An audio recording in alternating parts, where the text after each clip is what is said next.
तर आता पाहूया या रेल्वे अपघातात अजून काय अपडेट आलेले आहेत त्या संदर्भातल्या टॉप 9 बातम्या। 11 मृतदेह जळगावच्या शासकीय रुग्णालयात पाठवले। मृतदेहांची ओळख पटवण्याचं काम सुरू। पाचोरेचे नायब तहसीलदार विनोद कुमावत यांची माहिती।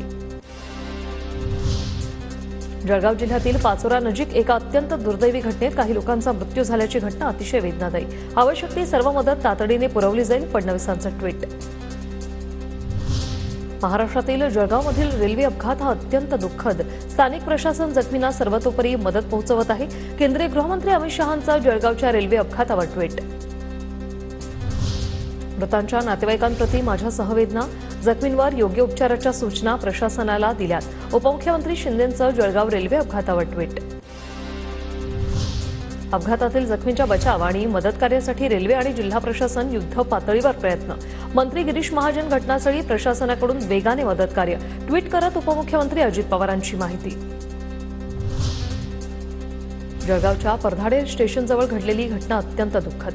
अपघातात प्राण गमावलेल्यांना श्रद्धांजली। जळगाव अपघातावर आदित्य ठाकरेंचं ट्विट। पुष्पक ट्रेन दुर्घटना अत्यंत दुःखद। जखमींवर योग्य उपचार केले जावे अशी अपेक्षा। योगी आदित्यनाथांकडून पुष्पक ट्रेन दुर्घटनेबद्दल दुःख व्यक्त।